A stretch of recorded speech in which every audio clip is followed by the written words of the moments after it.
فرض نماز کے بعد اجتماعی دعا، یعنی سارے لوگ مل کے اکٹھی جو دعا کرتے ہیں عام طور پر، اس کی کیا حیثیت یا حقیقت ہے؟ فرض نماز کے بعد اجتماعی دعا کے ثبوت میں کوئی مقبول حدیث نہیں ہے، ہر ایک کو اپنی اپنی کرنی چاہیے۔ نہایت تعجب کی بات ہے کہ رسول اللہ صلی اللہ علیہ وسلم مدینہ منورہ میں 10 سال رہے، 5 وقت نمازیں پڑھائیں، صحابہ کرام کی کثیر تعداد نے آپ کی اقتداء میں نمازیں پڑھی، مگر ان میں سے کوئی ایک بھی اجتماعی دعا کا ذکر نہ کرے تو یہ اس کے بطلان کی واضح دلیل ہے۔ یعنی کوئی سنت طریقہ نہیں ہے کہ فرض نماز پڑھ کے پھر امام دعا مانگے اور سب پیچھے پیچھے آمین کہے۔ فرض نماز کے بعد ایسا کرنا سنت سے ثابت نہیں ہے۔ الگ الگ دعائیں تو سب موجود ہیں جو پیچھے گزری۔ مولانا عبد الرحمن مبارک پوری کہتے ہیں کہ اگر کوئی انفرادی طور پر نماز کے بعد ہاتھ اٹھا کر دعا مانگ لیتا ہے تو اس میں کوئی حرج نہیں۔ امام ابن تیمیہ، ابن قیم، ابن حجر اور بہت سے محققین علماء نے فرض نماز کے بعد مروجہ اجتماعی دعا کا انکار کیا ہے اور اسے بدعت کہا ہے۔ رسول اللہ صلی اللہ علیہ وسلم نے فرمایا، ان قریب میری امت میں ایسے لوگ پیدا ہوں گے جو پانی کے استعمال میں اور دعا کرنے میں حد سے تجاوز کریں گے، یعنی جو حدود میں نے بتا دی، جو طریقے، وہ ان سے آگے بڑھ جائیں گے۔ اجتماعی دعا کی دلیل میں بیان کی جانے والی تمام روایات ضعیف ہیں، تفصیل حسب ذیل ہے۔ حضرت انس رضی اللہ عنہ سے روایت ہے کہ جو بندہ ہر نماز کے بعد اپنے دونوں ہاتھ پھیلا کر دعا کرے، اللہ تعالیٰ اس کے ہاتھوں کو نامراد نہیں لوٹاتا۔ اس کی سند میں اسحاق بن خالد ہے جو منکر احادیث روایت کرتا ہے۔ امام احمد بن حنبل فرماتے ہیں کہ اس کے ایک اور راوی عبدالعزیز بن عبد الرحمن کی خصیف سے بیان کردہ روایات جھوٹی اور من گھڑت ہوتی ہیں۔ خصیف کا انس سے سوا معلوم نہیں۔ علاوہ ازیں اس روایت میں اجتماعی دعا کا کوئی ذکر نہیں۔ یزید بن اسود عامری کہتے ہیں کہ رسول اللہ صلی اللہ علیہ وسلم نے نماز فجر کا سلام پھیرا اور دونوں ہاتھ اٹھا کر دعا مانگی۔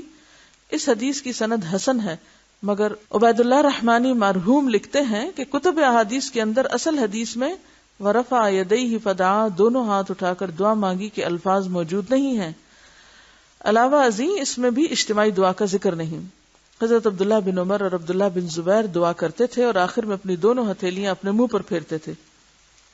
اس سلسلے میں پیش کی جانے والی تقریباً تمام روایات نہ صرف یہ کہ سخت ضعیف ہیں بلکہ ان میں اجتماعی دعا کا ذکر تک نہیں۔ بعض احادیث کا موقع و محل تو کچھ اور ہے، مگر انہیں زبردستی زیر بحث اجتماعی دعا کے ساتھ نصحی کر دیا گیا ہے، یعنی نماز کے بعد نہیں۔ کیا فرض نمازوں کے بعد ہاتھ اٹھا کر اجتماعی دعا کرنا بدعت ہے؟ اس سلسلے میں درج ذیل امور قابل غور ہیں۔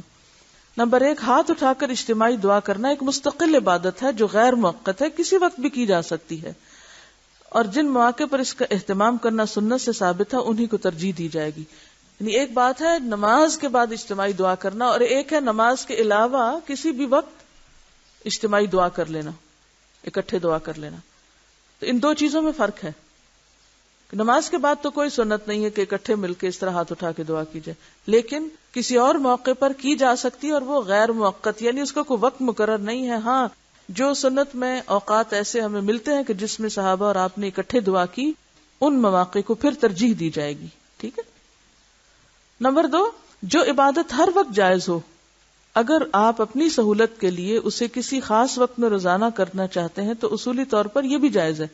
ٹھیک ہے، یعنی جو عبادت کسی بھی وقت کی جا سکتی ہے، مثلا نفل پڑھے جا سکتے ہیں، دعا مانگی جا سکتی ہے ہاتھ اٹھا کے، ویسے تو اگر آپ اس کو خود اپنے ذاتی طور پر اس کی پابندی شروع کر دیں تو اس کی اجازت ہے۔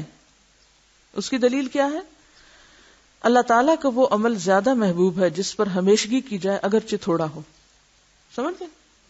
لیکن کسی کے لیے یہ جائز نہیں کہ تمام جائز اوقات کو چھوڑ کر صرف ایک وقت کو عملاً فرض کا درجہ دے کر دوسرے مسلمانوں کو اس کا پابند بنائے، کیونکہ جب شریعت نے اس وقت کو مسلمانوں پر مقرر نہیں کیا تو یہ کیوں کرے؟ مثلاً اگر مختلف افراد روزانہ مختلف اوقات میں قرآن پاک کی مختلف صورتیں پڑھتے ہیں تو یہ عمل جائز ہوگا۔ کسی نے مجھے لکھ کے دیا میں ظہر کے بعد یہ صورت پڑھتی ہوں، عصر کے بعد، مغرب کے بعد، وہ اپنا ایک عمل ہے، اپنی ایک پابندی۔ جیسے آپ کو یہ کہا جا رہا ہے کہ یہ آیات جو اب آپ یاد کر رہے ہیں دن کی نمازوں میں اسے بار بار دہراتے رہیں تاکہ آپ یہ حفظ کا حصہ بھول نہ جائیں۔ اب آپ نے مقرر کر لیا میں فجر میں یہ پڑھوں گی، ظہر میں، عصر میں، مغرب میں، تو یہ آپ کا انفرادی عمل، آپ ایسا کر سکتے ہیں، ٹھیک ہے، لیکن آپ دوسروں کو پابند نہیں بنا سکتے۔ مثلا مجھے کوئی حق نہیں کہ میں آپ سب کو کہوں آج کے بعد آپ سب فجر کی نماز میں سورۃ البقرہ اتنی اور اتنی آیتیں پڑھا کریں۔ کیوں؟ یہ ایک شریعت مقرر کرنا جس کا مجھے حق نہیں. ہاں انڈیویجولی اگر میں اپنے لیے کوئی ایک عبادت خاص کر لیتی ہوں اپنی سہولت کے لیے تو کوئی بات نہیں، کیونکہ کوئی بھی کام اگر پابندی کے ساتھ کیا جاتا ہے تو وہ پسندیدہ کام بن جاتا ہے، لیکن دوسروں کے اوپر اسے مسلط نہیں کرنا چاہیے، اس سے دین مشکل ہوتا ہے. اب یہاں بھی یہ کیوں کہا جا رہا ہے کہ فرض نماز کے بعد ایسا نہ کیا جائے؟ مجھے ایک آدھ دفعہ ایسی کسی مسجد میں نماز پڑھنے کا اتفاق ہوا جن کے جو امام صاحب تھے نماز کے بعد انہوں نے دعا مانگنی شروع کر دی. اتنی لمبی دعا معلوم نہیں کہاں کہاں کی irrelevant دعائیں. دیکھیں نا، دعا بھی ایک طرح سے ایک حاجت اور ایک ضرورت کو سامنے رکھ کے ہی مانگی جاتی ہے نا، کسی موقع محل کی مناسبت سے ہی مانگی جاتی ہے. اگر شادی کا موقع ہوگا تو آپ کیا دعا مانگیں گے کہ مجھے قبر کے عذاب سے بچا؟ اس موقع کی دعا کیا ہے؟ آپ صلی اللہ علیہ وسلم نے مختلف مواقع کی دعائیں بتائی ہیں نا جو اس موقع کی مناسبت سے مانگی گئی ہیں. صبح اٹھنے کی دعا رات کو سونے کی دعا سے فرق ہے یا نہیں؟ یہ تو نہیں کہ اگر آپ دعا مانگنے لگے تو آپ ہر وقت ہر ہی چیز مانگنا شروع کر دیں، اور فرض نماز کے بعد ان دعاؤں کو جو مسنون ہے انہیں چھوڑ کر آپ معلوم نہیں کہاں کہاں دنیا بھر کے چکر لگا لیں اور ہر ایک کے لیے، اور پھر پرسنل اور انڈیویجول لوگ بھی کہہ دیتے ہیں، پھر لوگ ان کا نام لے کے وہ الگ دعائیں مانگنا شروع کر دیتے ہیں، اور اس سے باقی آڈینس کو کوئی دلچسپی نہیں ہوتی، لہٰذا وہ سب اپنی توجہ ہٹا بیٹھتے ہیں. اور بعض اوقات یہ ہوتا ہے کہ فرض کے بعد یکسوئی سے بندہ دعا مانگے اور اٹھ کے سنت پڑھے اور کام کو جائے، کیونکہ یہاں پر تو آپ کو جمعے کے دن چھٹی ہے، آپ جتنا مرضی مسجد میں بیٹھے رہیں. بعض ممالک ایسے ہیں کہ جہاں جمعے کے دن لوگ اپنے ڈیوٹی آورز میں سے 1 گھنٹہ آف لے کے، بعض اپنے پے کٹوا کے اور بعض کسی بھی اور وقت میں اس گھنٹے کو پورا کر کے وہ وقت لے کے مسجد میں آتے ہیں. اب ایسے ممالک میں بھی بعض ناسمجھ امام کیا کرتے ہیں کہ وہ یہ نہیں دیکھتے کہ لوگ کتنی دور سے آئے اور انہیں پھر واپس کام پہ پلٹنا ہے، انہیں نماز پڑھائیں اور فارغ کریں. اتنی دیر کا شاید خطبہ نہیں ہوتا جتنی دیر کی وہ دعا ہو جاتی ہے. تو اس سے کیا نقصان کیا ہوتا ہے؟ لوگ دین سے بھاگتے ہیں، وہ اگلی دفعہ وہاں نماز نہیں پڑھنے آئیں گے، اور ہو سکتا ہے کہ دوسری مسجد بہت دور ہو اور وہ سرے سے ہی نہ جائیں. مثلا اگر مختلف افراد روزانہ مختلف اوقات میں قرآن پاک کی مختلف صورتیں پڑھتے ہیں تو یہ عمل جائز ہوگا.